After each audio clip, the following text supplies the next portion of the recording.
Είναι όμως μεγάλη χαρά απόψε που έχουμε μαζί μας έναν δικό μας άνθρωπο, δικό μας καθηγητή, εδώ από την Αγγλία, να μας μιλήσει για ένα θέμα το οποίο πιστεύω μας ενδιαφέρει όλους. The subject tonight is one that I believe is of interest to everyone, and it is my pleasure to welcome a lot of young people amongst us today from Nepomuk, UK, and hopefully we are going to be able to organize a lot more, a number of these events that can be attended by both the older generation and the new generation. You are the people who we trust that you will be able to continue the work that these people have been doing.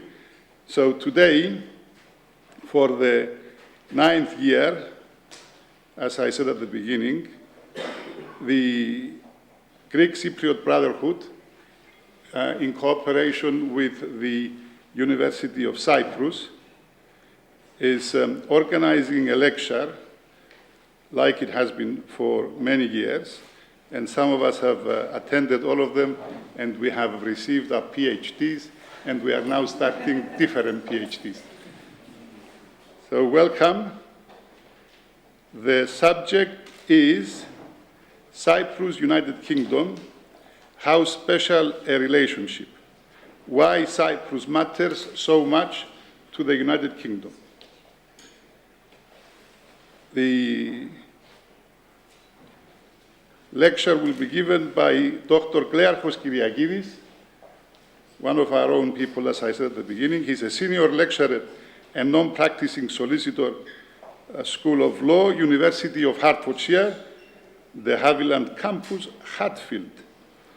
The lecture will be given in English, but Greek language can also be used. I am sure we all understand English. If anybody doesn't, then we have been here for many years, and we should. But we can take, I'm sure the professor will be able to take questions in Greek at the end of the lecture. Our sponsors, as always, are London Greek Radio, who are here again, Hellenic TV, who are here also, and we are privileged because the event is being covered by Rick and Gibe from Cyprus. The newspapers Kyriaki and ΕΛΕΥΘΕΡΟ, and also the Cypriot newspaper ΕΛΕΥΘΕΡΟS. So although there is a number of us here today, the lecture will in fact be heard and seen by thousands of people this time, and we do mean it that it will be like this. So welcome to this center of the community of Barnet, the Greek Cypriot Brotherhood, and I am sure that we will have a good and constructive evening, and I want, before we start, everyone's mobiles to be switched off, please. Make sure they're switched off. And we start with Christos Karaolis, I think, will tell us a synopsis, a few words about the subject matter today. Christos, if you please. Thank you, Nino. In this lecture tonight, the speaker will argue that the United Kingdom enjoys a special relationship with the Republic of Cyprus, a fellow member of the United Nations, the European Union, and the Commonwealth. The speaker will begin by outlining the chief characteristics of the relationship, some of which owe their origins to the Lancaster House Agreement of 1959 and the Treaty of Establishment of 1960. He will then focus on the extraordinary degree to which the Republic of Cyprus and the two sovereign base areas have facilitated many post-1960 British military operations, particularly those of the past decade, relating to Afghanistan, Iraq, Lebanon, and Libya. The Speaker will then move on to consider whether the bilateral relationship may enter a new era if the Republic of Cyprus becomes an exporter of natural gas at a time when the United Kingdom is becoming increasingly dependent upon imported natural gas from potentially unreliable sources outside the European Union. Against this broad background, the Speaker will conclude by suggesting that some elements of British policy towards the Cyprus question are contrary to the long-term interests of the United Kingdom. Good evening, everybody. Our speaker tonight, Klearchos Kyriakides, is a senior lecturer and non-practicing solicitor at the School of Law of the Hertfordshire University. He is also the immediate past president of the West London Law Society and a member of the boards of the Journal of Balkan and Near Eastern Studies, published by Routledge, the Cyprus Review, published by the University of Nicosia, and the Hellenic Community Trust in London. He is a former research fellow at the erstwhile Royal Air Force Staff College and a former tutor of strategic studies courses organized by Her Majesty's Forces by the University of Cambridge. He holds an LLB Honours in Law and Politics degree from the University of Birmingham, a Master of Philosophy International Relations degree, and a PhD degree from the University of Cambridge, and a graduate diploma in legal practice from the University of Westminster. He is the author of numerous articles and other publications relating to the United Kingdom's ties with the Eastern Mediterranean and various other legal, constitutional, and strategic themes.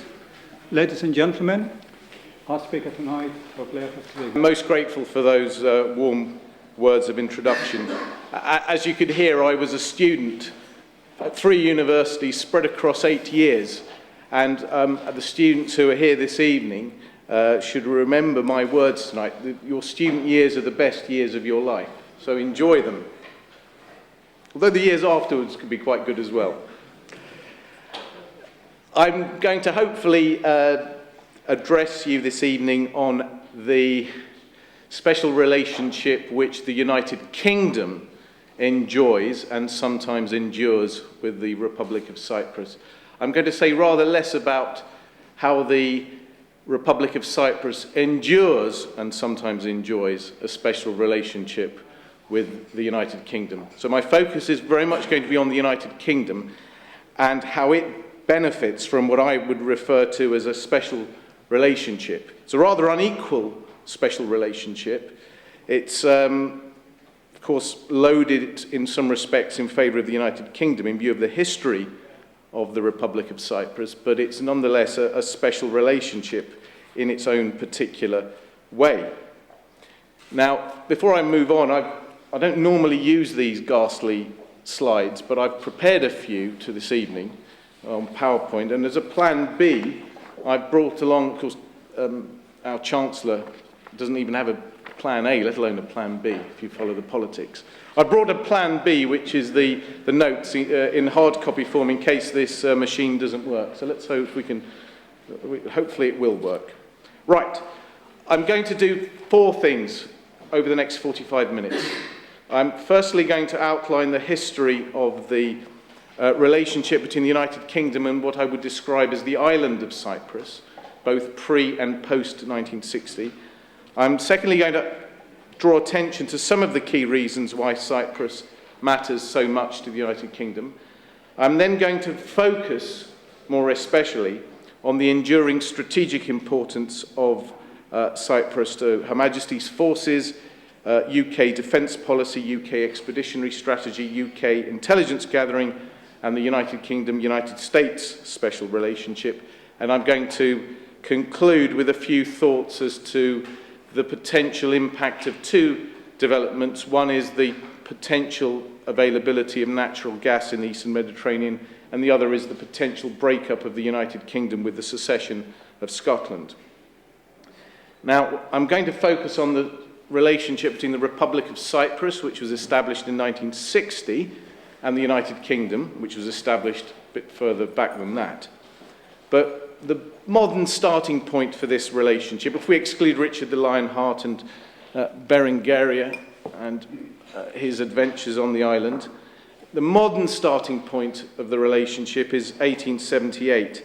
Now, in legal and constitutional terms, as distinct from political and military terms, there are four key turning points in the relationship between the island of Cyprus and the United Kingdom. I might as well just tell them you now. The first is the 1878 Convention entered into by Turkey and the United Kingdom, under which the island of Cyprus was assigned by the Ottoman Empire to the United Kingdom, but the Ottomans retained what was called suzerainty, or sovereignty. The second turning point was the annexation of the island of Cyprus by the British Empire or by the Crown, to be more exact, in 1914, upon the entry of Turkey into the Great War on the side of the Axis powers. The third constitutional turning point was the Lancaster House Agreement of 1959, which gave rise to the Cyprus Act of 1960, the Treaty of Establishment and the Treaty of Guarantee of 1960. And the fourth turning point wasn't the invasion, even though all the preceding constitutional and political and military turmoil. The fourth constitutional turning point was the accession of the Republic of Cyprus to the European Union in 2004. So those are the four cornerstones of this bilateral relationship, the first two of which go back into the pre-1960 history.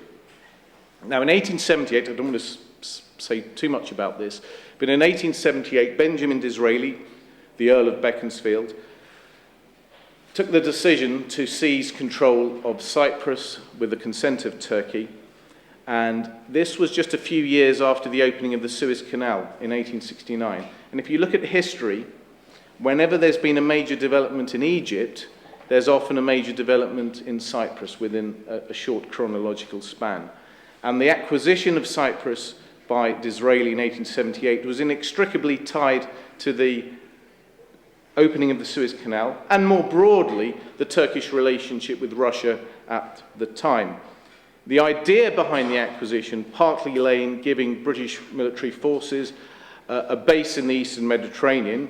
Disraeli had grand ideas which weren't realized as early as he wished. He argued that Cyprus will be most important as a place of arms, as affording a capacious harbour for our navy and unlimited convenience for the quartering of Her Majesty's forces.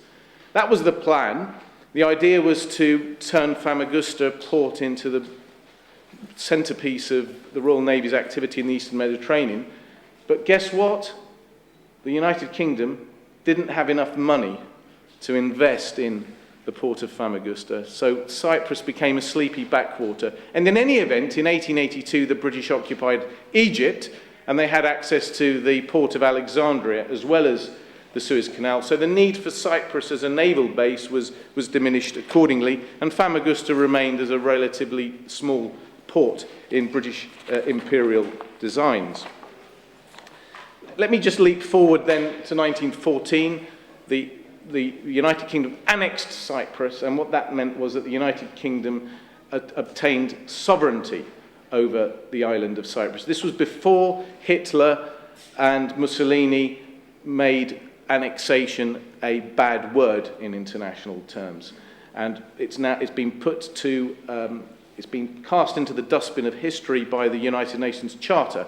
That, incidentally, is why Turkey has been unable to annex the occupied north of Cyprus and thereby assert sovereignty over the occupied north. It's not possible in view of the United Nations Charter. But back in 1914, this is what British big powers did, including the British. They went around conquering territory and annexing it.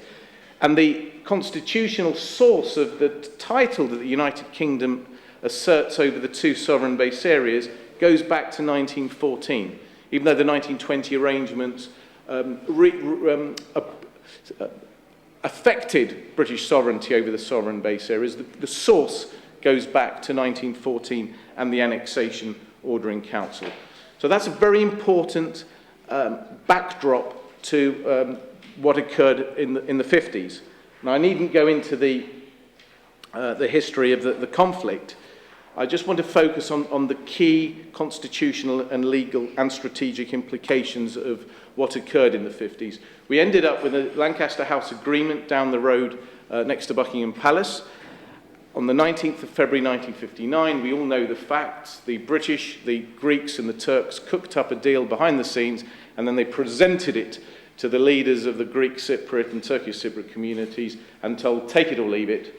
And to cut a very long story short, signatures were placed on the Lancaster House Agreement, and it gave rise to the 1960 Treaty of Establishment, which established the Republic of Cyprus. Note the choice of words, ladies and gentlemen. They didn't call it the Treaty of Independence, and they didn't. And if you look at English law, they didn't call the Cyprus Act the Cyprus Independence Act. In other colonial instances, they called the Act of Parliament which granted independence an Independence Act. The Indian Independence Act of 1947, the Kenya Independence Act of 1964, the Nigeria Independence Act of 1960, and so on. Cyprus was granted independence, if I may use the word, under the Cyprus Act, no reference to independence in the title. And in international terms, the grant of independence was delivered by virtue of the Treaty of Establishment, which established the Republic of Cyprus, subject to the retention by the United Kingdom of 2 sovereign base areas over which the United Kingdom continued to assert sovereignty. And Harold Macmillan, the gentleman on the wall there, was the Prime Minister at the time. And in the early 60s, as you know, there was a bust-up in Cyprus, and there was a constitutional turmoil, intercommunal fighting. And in that context, the British government described the Lancaster House Agreement as creating a special relationship between the government of Cyprus and the governments of the United Kingdom, and also of Greece and Turkey, the other 2 guaranteeing powers. And therefore, when I refer to the special relationship, it's not my word, it's the word of the United Kingdom government, as expressed in 1964.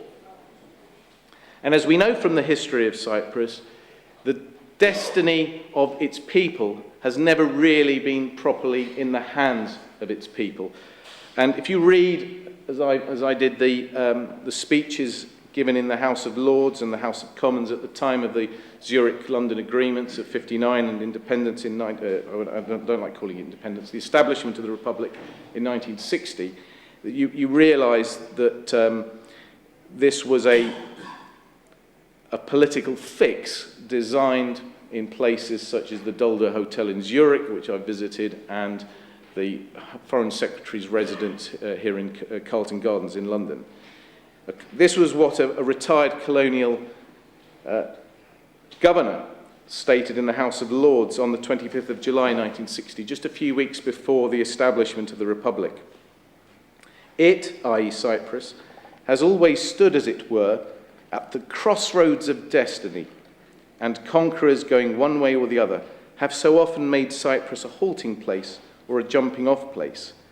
The one thing one notices chiefly about Cyprus and its history is that the domestic problems of the island have always, and especially in recent times, been obscured by international questions of great complexity and of a changing nature. Cyprus has suffered for being a focus of international interests. And then the retired diplomat concludes, back in 1960, the welfare of the Cypriots should now come first, a thing which has only too often in history not happened. That was Lord Milverton, who's gone down in history for something nothing to do with Cyprus. He's the gentleman who coined the phrase that a committee, an ideal committee, is a group of people with me as the chairman and the other members at home, all sick in bed. Those of you who sit on committees will understand the wisdom embodied in that. Now, let me just race through the post-1960 history. The British never really left Cyprus, even though they established the Republic. They retained the 2 sovereign base areas. They retained 40 or so retained sites spread across the Republic, and on the sovereignty of the Republic. This included the Nicosia airfield, the summit of Mount Olympus, which they still retain to this day, the radio communications centre at Zigi, and various other training grounds, such as the Agamas Peninsula and various other places dotted around the island. And when the Troubles erupted in 63-64, you can't see this particularly well with the lighting, but when the Troubles erupted in 63, December 63, a truce force formed of British soldiers was established as the forerunner for the United Nations peacekeeping force, and they were running around the island engaging in what was effectively policing and peacekeeping operations. But it was a reflection of the fact that the British had never really left in 1960. They may have scaled down their presence, and actually the reason they scaled down their presence in 1960 was because they ran out of money. It's a theme in British history. So they maintained a residual presence, but they never really left, and this became obvious with the truce force of December 63 until early 64. And then if we can leap forward to the Turkish invasion of 1974, and the British effectively sat back and watched as events unfolded. They engaged in some diplomatic endeavours, but they didn't do the crucial thing, which was honour the terms of the guarantee they had given in 1960. And however you put it, this was a failure on the part of the United Kingdom, both in legal terms and also in ethical terms. Back in 1939, the United Kingdom had given an undertaking to the government of Greece that in the event of an invasion of Greece, the United Kingdom would spring to the defence of Greece. And the following October 1940, Italy invaded, and then April 1941, the Germans invaded Greece. And on both occasions, the then British Prime Minister, Winston Churchill, chose to honour the undertaking that had been given by his predecessor in 1939. Churchill, we can criticise him all day, but Churchill realised that the United Kingdom had an ethical and moral duty to Greece, and the word of an Englishman should be honoured. And he chose to honour that undertaking as a matter of ethics and morals. He wasn't interested in law. Churchill didn't really like law and lawyers. He took it as a matter of honour. In 1974, the circumstances were different. The Prime Minister was Harold Wilson, not steeped in the same background and values as Churchill. The government at the time was a minority Labour government, and they were under the thumb of Kissinger and the United States administration generally. And the United Kingdom not only failed to honour its undertaking as a matter of ethics and morality, it, on the face of it, failed to comply with a legal obligation as a matter of international law. And the undertaking embodied within Article 2 of the Treaty of Guarantee is crucial because it reinforces the special character of the relationship between the Republic of Cyprus and the United Kingdom. The Republic, I emphasise, is the only country in the world to be subject to a Treaty of Guarantee of this nature. It's also the only country in the world to be subject to sovereign base areas, and the only country in the world to be subject to the Treaty of Alliance in the way that that was framed between Greece and Turkey without the British. I don't want to go there tonight. But the Treaty of Guarantee is quite clear. Greece, Turkey and the United Kingdom, taking note of the undertakings of the Republic of Cyprus set out in Article 1 of the Treaty of Guarantee, recognise and guarantee the independence, territorial integrity and security of the Republic of Cyprus, and also the state of affairs established by the basic articles of its constitution. And since 1974, the United Kingdom has played this balancing act. On the one hand, it's done nothing in substance to either prevent or reverse the Turkish occupation of northern Cyprus. And this photograph does it very well. Here is a British tank in Ayos Nikolaos overseeing the bombing of Famagusta. And they're just sitting there doing nothing. Some British service personnel and some senior British officers were honourable. They wanted to assist the Republic of Cyprus, but they are officers of the Queen, and they follow their orders from Downing Street, and the order from Downing Street never came. And that applies also to certain senior officers in the Royal Navy and the Royal Air Force. They wanted to help, but the politicians in London wouldn't let them. So they sat back and watched. That's crucial, because the United Kingdom realises that it failed in 1974 for political and other reasons. But since 1974, it has done nothing to officially recognize the occupied area, either as a province of Turkey or as a separate sovereign state. Hence, the Security Council resolution of 1983, which objected to the unilateral declaration of independence by the occupied regime.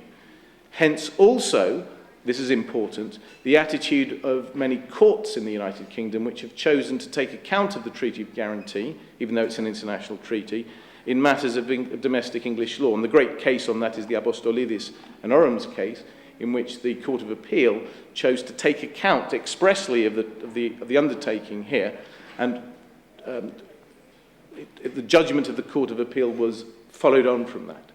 So there's this very interesting balancing act in British policy, which is a product of the Treaty of Guarantee. Now, most of the photographs I'm showing you are all in the public domain. They are all Crown copyright. I'm reproducing them with the kind permission of the Controller of Her Majesty's Stationery Office. And the next one I'm going to show you is from the Imperial War Museum. And the Turkey bombed, I didn't know this until I was going through the archive of the Imperial War Museum, that the Turks bombed the British Navy station in the port of Famagusta. It's interesting here that Turkey engaged in an attack on the territory, albeit the retained site territory, of the United Kingdom. Okay, let me now move on to the second part of my analysis, which is to just highlight some of the reasons why the Republic of Cyprus matters to the United Kingdom. And I don't have time to look at it the other way around. I'm going to focus on why the Republic of Cyprus matters to the United Kingdom. And if you read ministerial statements, they're very reluctant to explain why. Both British and Cypriot. They don't want people to know the truth, by and large. And they engage in these games with words, and they'll give us half-truths, and they'll use wishy-washy words and the language of Sir Humphrey in Yes Minister.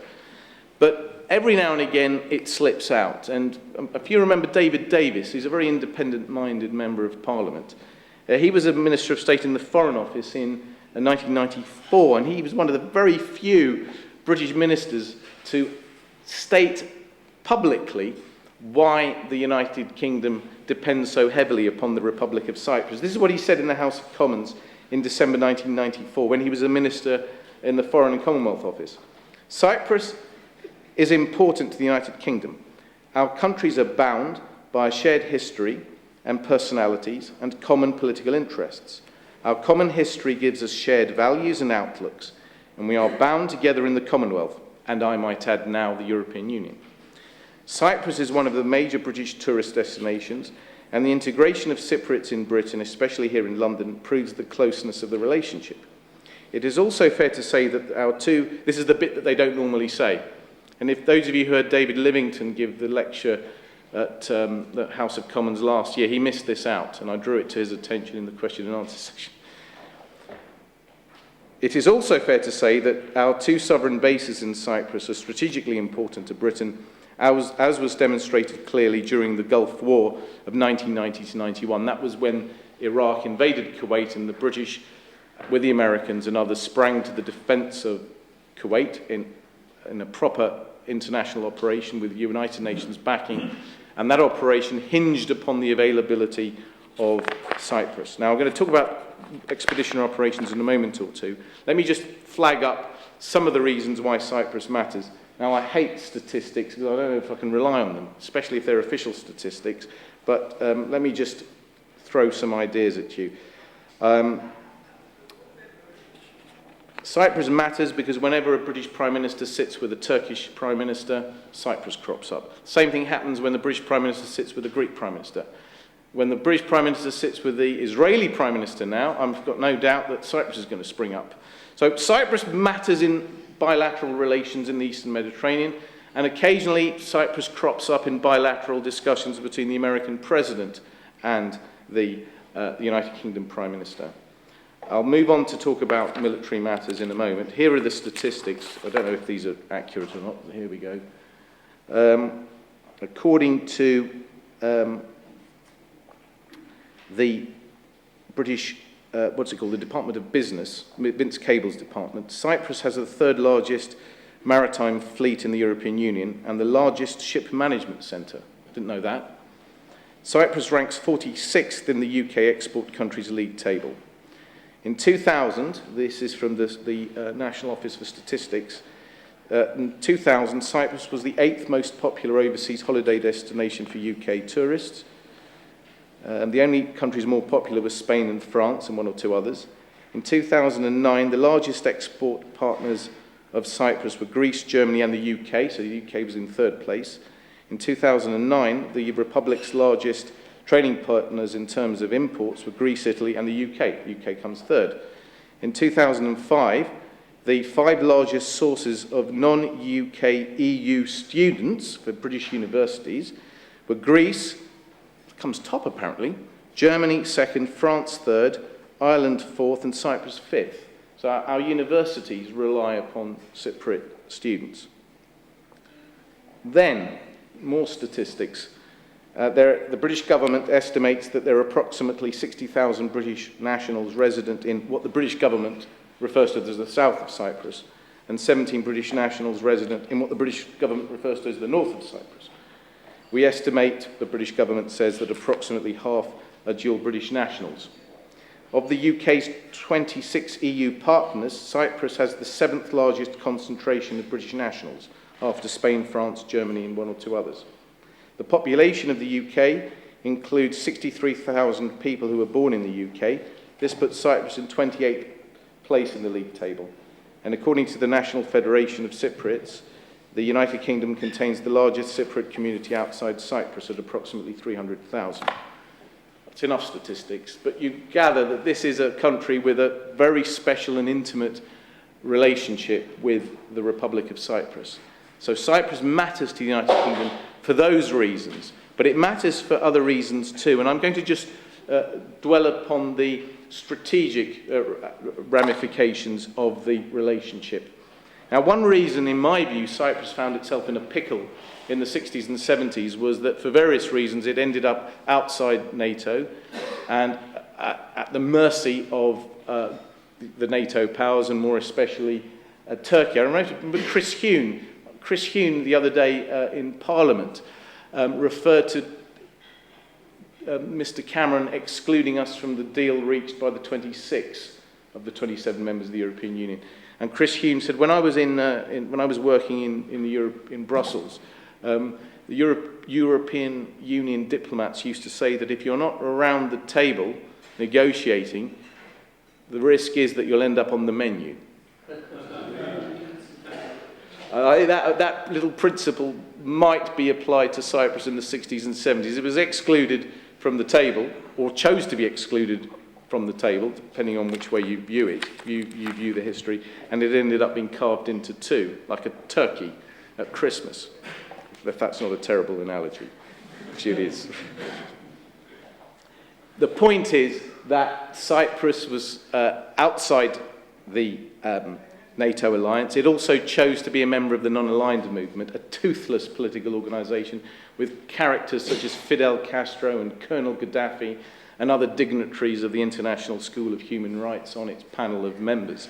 So it is with Cyprus back there, this was the politics of the era. They chose to mess around with Gaddafi and Castro. Although Gaddafi, you know, he started off as a pro-Brit, then he became an anti-Brit, then he became pro-British again, and he ended up as an anti-Brit.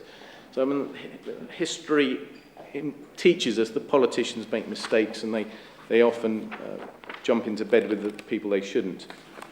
Anyway, the point is that the Republic of Cyprus chose to be a member of the non-aligned movement. And now we come to the fourth of my turning points, accession in 2004, and the demise of the ill-fated Annan Plan, which I had the privilege to campaign against back in 2004. So I'll lay my cards on the table. Anyway, the point I'm coming to is that the Republic of Cyprus was compelled to relinquish its membership of the non-aligned movement when it acceded to the European Union in 2004. And I don't think it was fully grasped in either Cyprus or the rest of the European Union that Cyprus thereby effectively became a broad member of the Euro-Atlantic Alliance. It didn't become a member of NATO, but it became a member of the European Union, an organisation which is dominated by NATO powers and dominated by countries which have close relations to the United States. And if one explores the detailed policies of the governments of ex-former president, the late Tassos Papadopoulos, and even the policies of the current president, in spite of his so-called communism, President Christofias, if one explores the minutiae of their policies, not their rhetoric, but the minutiae of their policies, they have effectively and quietly steered Cyprus into the Euro-Atlantic Alliance.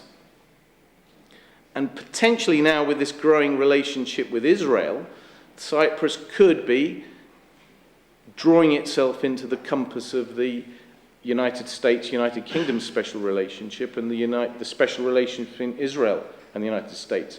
This has all been happening very, very quietly, and the politicians in Cyprus don't want to really come out with it. That's why President Christofias, he went off to Cuba, do you remember? And he upset all the American senators and congressmen who had close ties to the Cuban exile community or refugee community. Anyway, the point, what am I saying? I'm saying that the politicians, such as President Christofias, engage in this grandstanding and leftist chatter, but behind the scenes, they've been ever so gently and quietly steering Cyprus in this direction.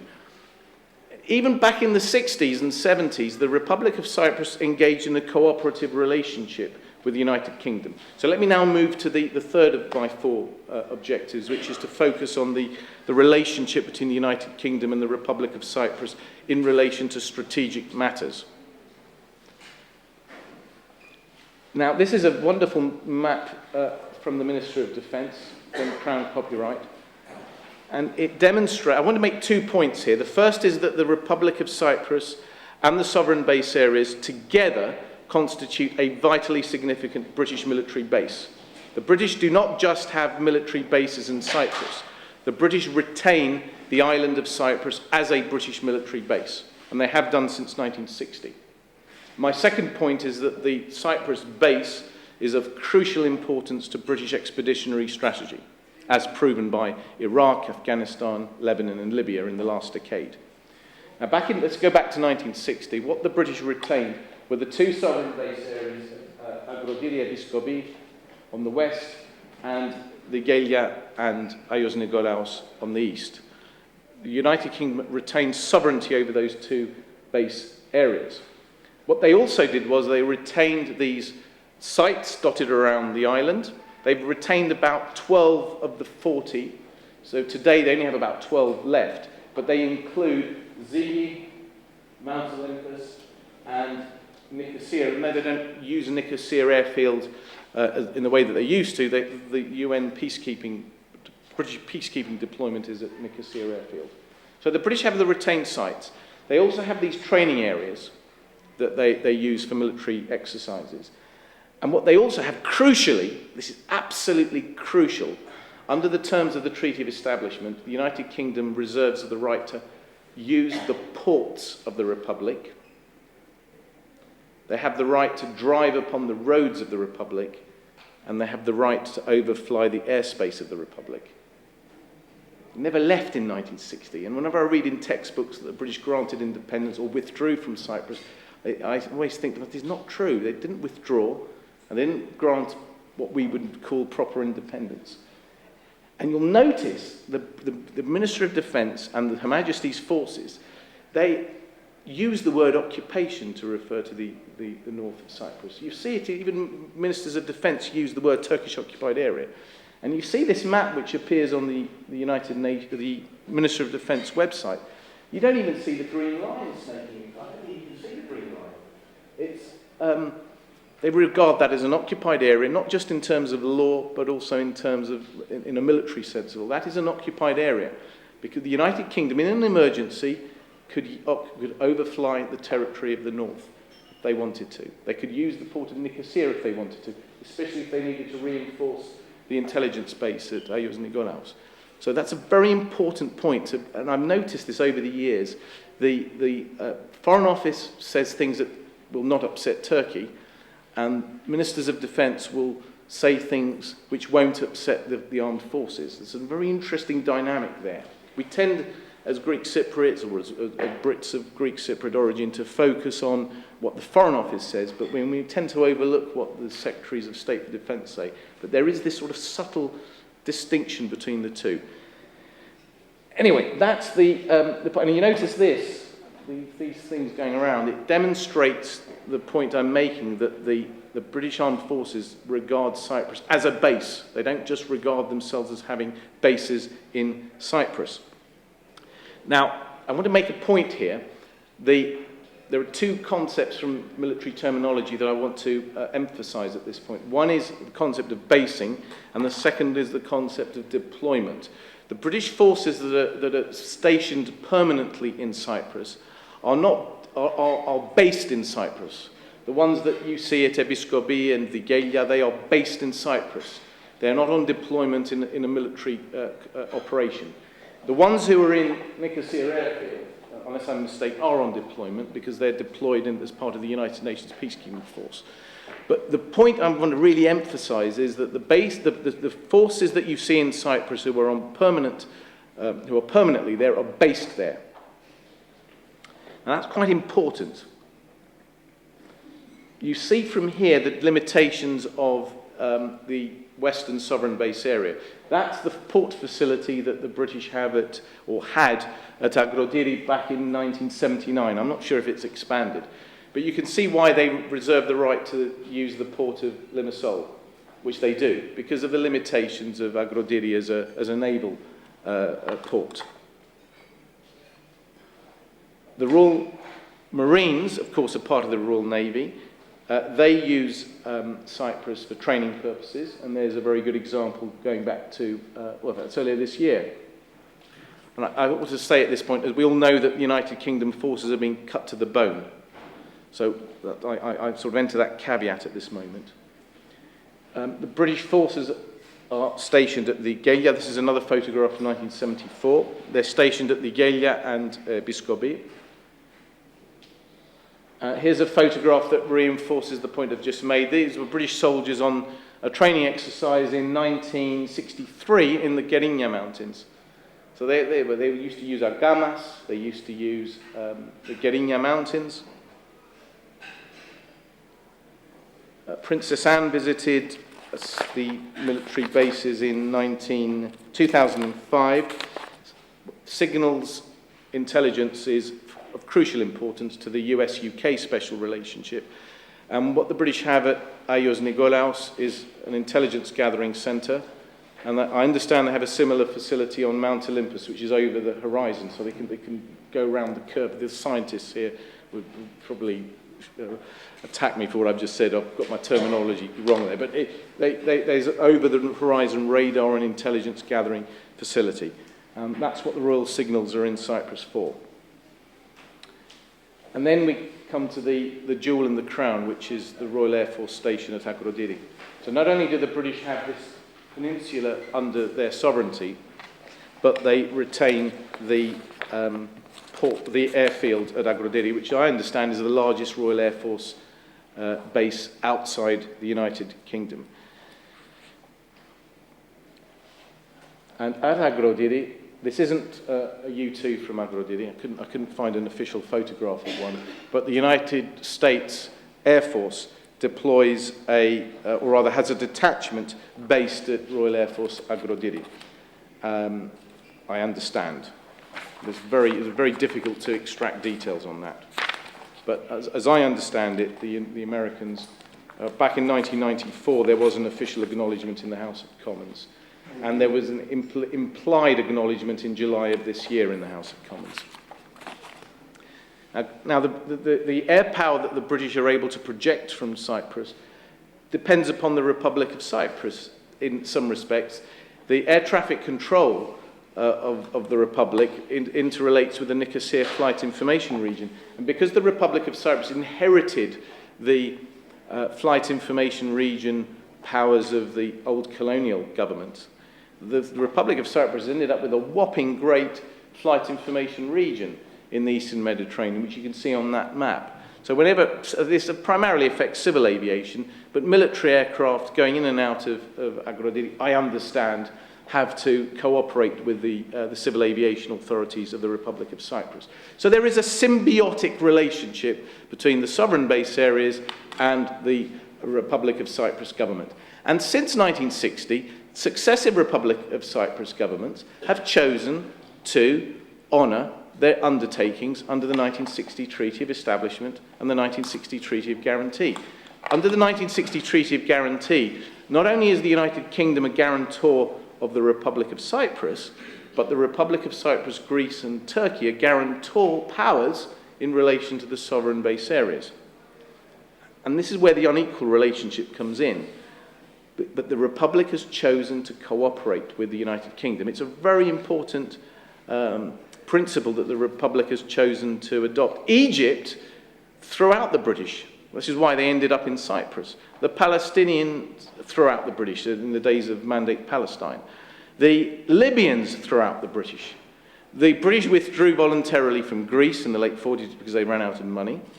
But the British presence in the Eastern Mediterranean has been reduced to Cyprus, and it's been sustained because of the cooperation extended by the Republic. It's often overlooked. I'm conscious of the time, but I'm going to come now to the crux of my analysis, which is the pivotal strategic location of the island of Cyprus, including the sovereign base areas and the Republic, and the role of the island in support of UK expeditionary operations. Since 9/11, since September the 11th, 2001, our politics and our military strategy in this country have been dominated by the overseas deployments of our forces. Every week, at Prime Minister's Question Time, the Prime Minister and the Leader of the Opposition pay tribute to the fallen British service personnel from Afghanistan or Iraq.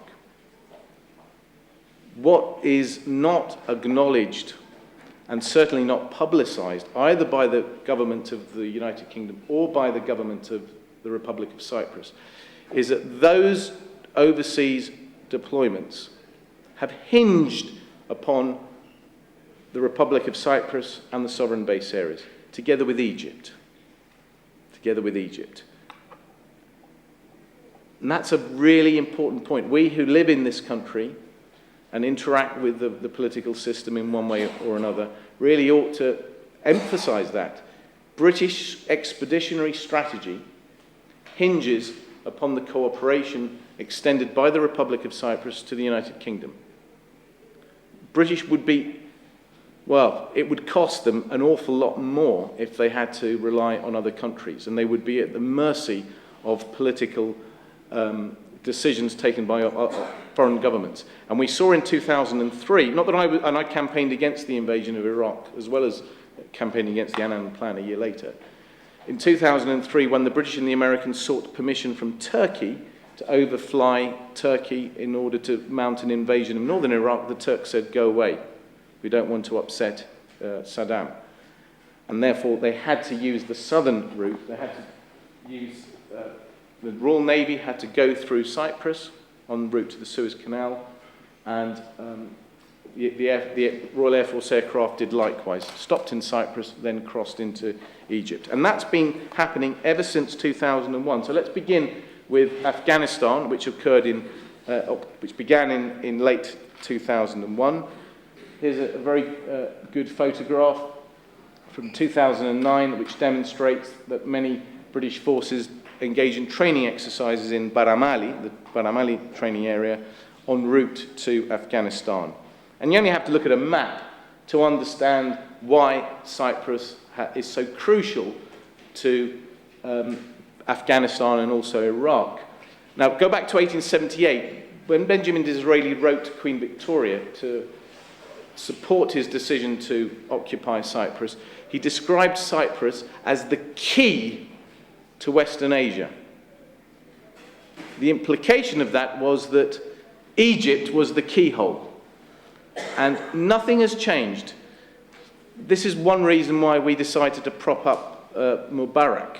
in Egypt over the last 30 years. And that's why why did Tony Blair keep on going on holiday to Egypt during his prime ministership? Do you remember he used to go to, every year almost, he would go to Egypt. It wasn't just because the beaches were nice, I suspect. I'm speculating there. But the point is that Royal Naval ships have to go through the port of Limassol en route to the Suez Canal and then to Pakistan before the forces end up in Afghanistan, and Royal Air Force aircraft stop at Agrodiri, cross Egyptian airspace, down the Gulf, and round they go. And here, these are Her Majesty's Stationery Office photographs. There's an old Royal Air Force TriStar. Do you remember we used to fly to Cyprus on the British Airways TriStar? That was 30 years ago. They stopped flying them, and this shows you what's wrong with our armed forces. We're using ancient TriStars to ship our forces by air from the United Kingdom to Afghanistan. And this is what shocked me the other day. I've discovered that the British are using Cyprus Airways, at least for the Brize Norton Agrodiri leg of the journey. Now this shows you two things. The first thing it shows you is that I rather suspect the United Kingdom is running out of money, and we're looking for the cheapest option possible to deploy our forces. But what it also demonstrates is this special relationship between the Republic of Cyprus and the United Kingdom. The United Kingdom needs Cyprus, it cooperates with Cyprus, and by the same token, the Republic of Cyprus cooperates with the United Kingdom. And here is a vivid example. British soldiers stepping off a Cyprus Airways jet, either en route to Afghanistan or coming back from Afghanistan. It says there in the explanatory note, British troops disembarking a civilian charter flight from Brize Norton at the Expeditionary Air Wing in the Middle East. I suspect that's a euphemism for Agrodiri. But I thought that's a really vivid illustration of my argument. The British rely upon Cyprus. Iraq, I've already mentioned. I'll just whiz through Iraq because the US-led mission to Iraq formally ended yesterday with President Obama's announcement, although British troops withdrew a little bit before then. But the same principles apply as to Afghanistan. The Royal Navy Task Force, which was deployed to the Gulf in early 2003, before the invasion, passed through Cyprus in late January 2003. This was the largest task force deployment since the Falklands War of 1982, and it hinged upon the availability of the port of Limassol. They couldn't stop in Agrodiri, although some no doubt did. Limassol was crucial, not just for gathering water and fuel and other things, but to give the soldiers a bit of recreation.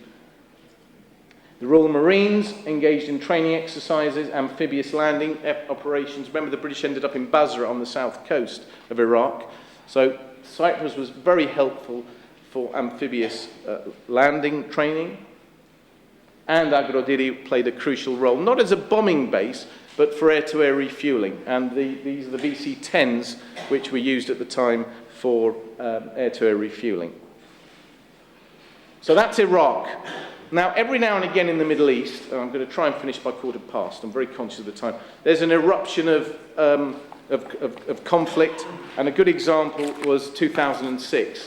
We've had in the last 75 years or so 4 major evacuations involving British forces. The first was from Dunkirk in 1940, the second was from Greece in 1941, the third was from Cyprus in 1974, and the fourth was from Lebanon in 2006. Do you remember that? This is the July of 2006. 3 of those 4 were in the Eastern Mediterranean. And if you throw in the fact that there were Cypriot soldiers in Dunkirk in 1940, Cyprus was involved, or Greece was involved in all 4 of those major evacuations. Anyway, back in 2004, the port of Limassol was fundamental to the evacuation of British and other European Union nationals from Lebanon to safety. Agrodiri played a role as well, as did Larnaca Airport, and the United States Air Force sent in helicopters to winch people to safety. We saw this in the 80s. Do you remember with the hostage crisis and the Israeli invasion of Lebanon in 82? Cyprus has always been at the forefront of operations in relation to Lebanon. It occurred in 1958, for those of you who remember the 1958 Lebanese crisis. And I like this photograph because it demonstrates the role that Cyprus played rescuing young children, young American children from Iraq. And at the time, the American ambassador in Nicosia issued a fulsome statement of thanks to the Republic of Cyprus for its support for American nationals evacuated from Lebanon. And the American ambassador bent over backwards, even though there was that friction with President Babadopoulos. The American ambassador in Washington bent over backwards to express his country's support for the Republic of Cyprus and to acknowledge the assistance which had been given. Here, Mr. Blair, unless I'm mistaken, said nothing on the repeated occasions he spoke about Lebanon in the House of Commons. Neither did any of his ministers. I did a check on Hansard, and I didn't even see a flicker of acknowledgement. And that may tell you something about the relationship Tony Blair had with President Papadopoulos. But at the very least, as a courtesy, the United Kingdom should have issued as fulsome an expression of thanks on the floor of the House of Commons. That didn't occur, and it's a pity. And Libya has erupted this year, and guess what?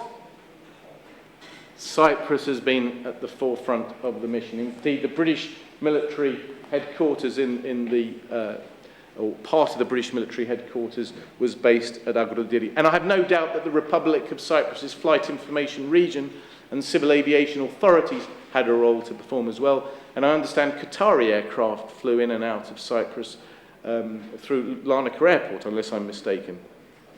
So once again, whenever there's a crisis in the Middle East, Cyprus has a role to perform, and Libya is just another example.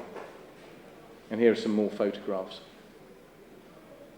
And of course, if Syria erupts next year, or if Iran erupts in 2 years' time, guess what? Cyprus will have a role to play. Unless our forces are so decimated by the cuts and the defence review and Lord Ashcroft's assessment of the sovereign base areas that we're incapable of supporting any operations in Syria or Iran. And I'm not saying we should engage in any such operations, but history tells you that if there's an eruption in Syria or Lebanon or Iran or Iraq or anywhere else in that region, and the British want to be involved, the British will need Cyprus.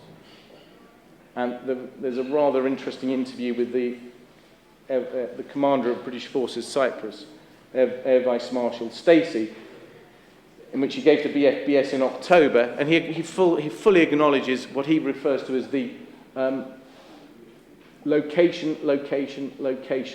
The trouble spots around the world, many of them at least, are within a short distance of Cyprus. And he refers to the criticality of the operational output from Cyprus, our location, the strategic importance of our location, our training estate. All this means we have a very good story to tell. And I emphasise all of that occurs with the consent of the Republic of Cyprus. Now it's 10 past and I'd like to wrap up soon, but let me just engage in a little bit of speculation by way of conclusion.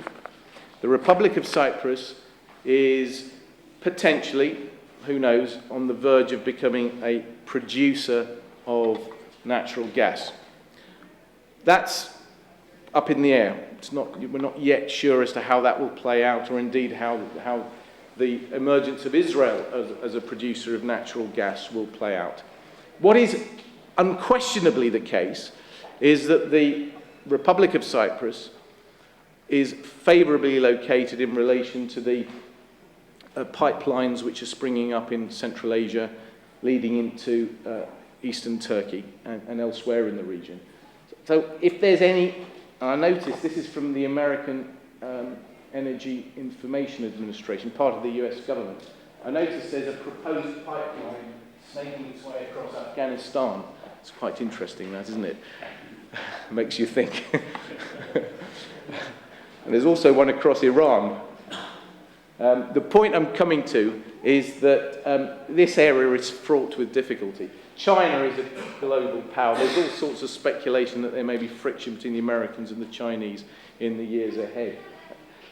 What is unquestionably the case is that if any trouble erupts in this region, The Afghanistan example suggests that if the British want to leap in, and they have the forces to leap in, they will need the cooperation of the Republic of Cyprus as well as the sovereign base areas in order to engage in any operations in that region to protect their energy supplies. Now, let me come to something that most people here may not be aware, because the politicians won't say it, our politicians in this country.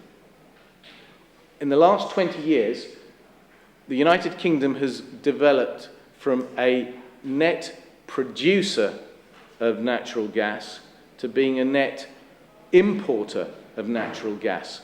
So we used to have North Sea gas and it was plentiful, and now we've reached the stage where North Sea gas is not as rich as it once was, and if Alex Salmond has his way and Scotland breaks away, we might not have any North Sea gas left, because Alex Salmond and the Scottish nationalists wants to take the gas from us. So we've gone from being a net producer of natural gas, and I have to acknowledge here Mr. Mike Pepler, who produced this chart drawing upon UK Department of Energy and Climate Change material. We've gone from being a net producer of natural gas to being a net importer of natural gas. Now, if you read the material that's been published by the UK Department of Energy and Climate Change, which is headed by Chris Hume, it's the third time he's cropped up in my lecture, I don't know why. Anyway, if you read what's published by the UK Department of Energy and Climate Change, and look at their projections for the next 20 or 30 years, we are going to be increasingly dependent upon natural gas from unreliable or potentially unreliable sources. They talk about countries such as Algeria, Qatar, Iran, Libya, Russia. You only have to think about what the Russians did to the Germans 2 or 3 years ago when they had a spat over Ukraine. The Russians turned the tap off. So who knows? Who knows if, and I'll just show you this before I go on. This is taken from United Kingdom Parliament. This shows you the supply gap if we leap forward to 2020.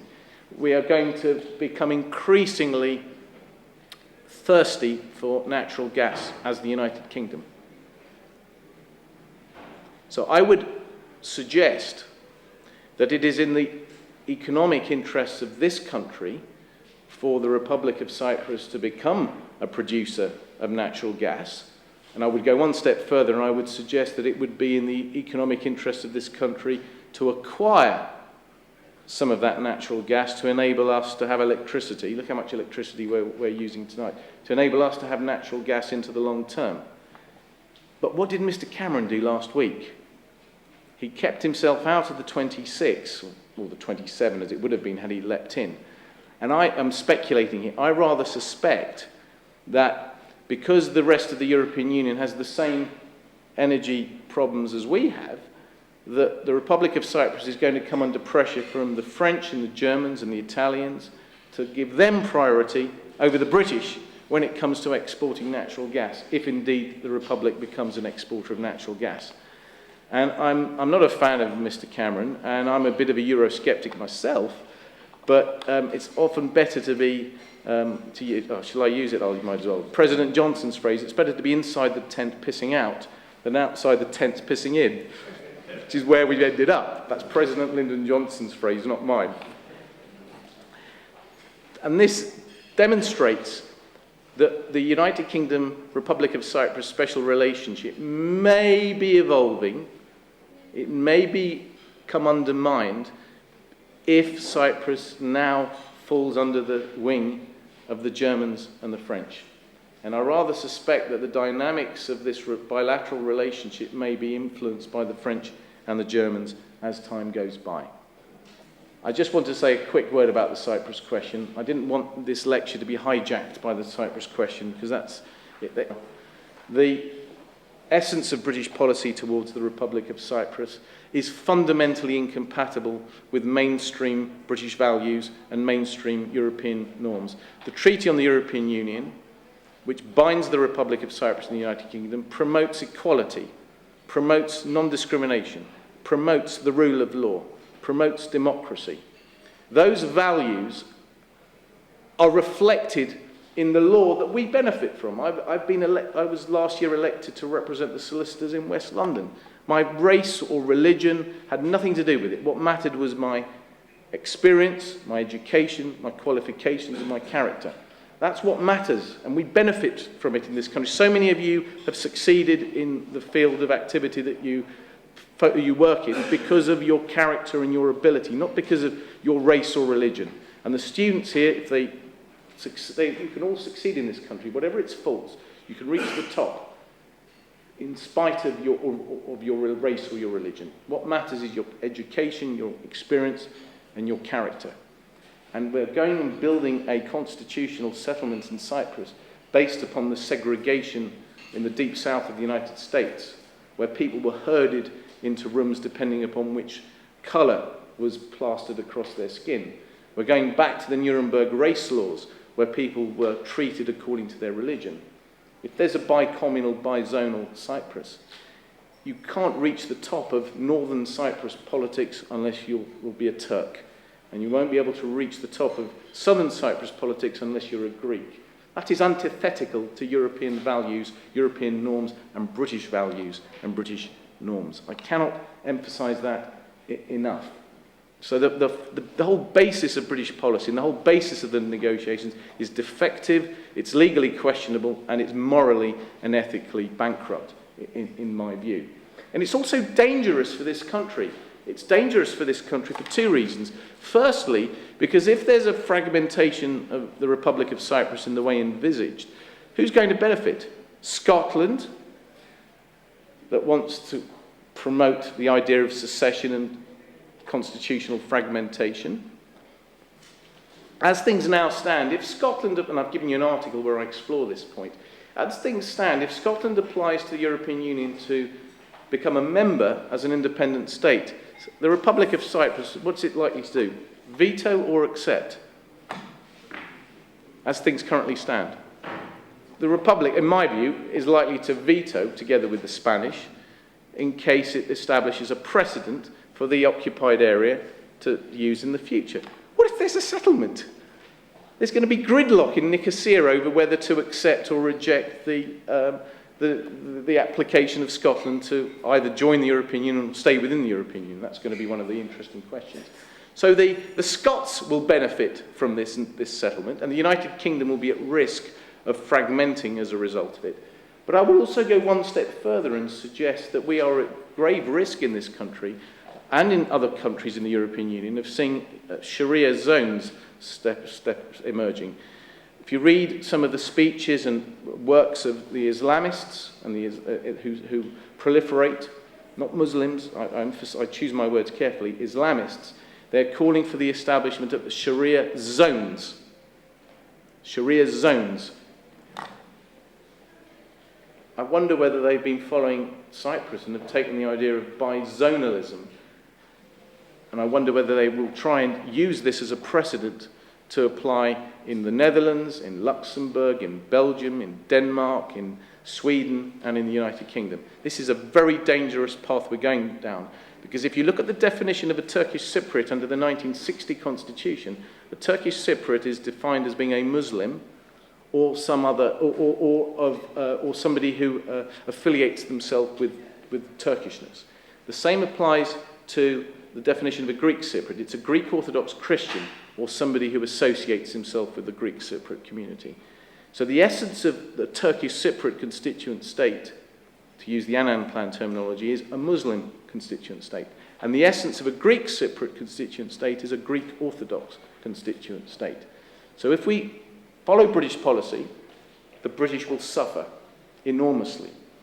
Maybe not immediately, but in 5, 10 or 20 years.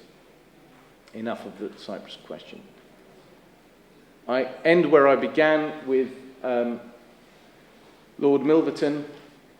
Cyprus has always stood, as it were, at the crossroads of destiny, and conquerors going one way or the other had so often made Cyprus a halting place or a jumping off place. The welfare of the Cypriots, the citizens of the Republic of Cyprus, and I might add, the 17 or 18% of the population of the Republic that is neither Greek nor Turkish, but is lawfully resident in Cyprus under European Union law or international refugee law, their interests should be paramount. And any constitutional settlement in Cyprus should not be bizonal and bicommunal. It should be single.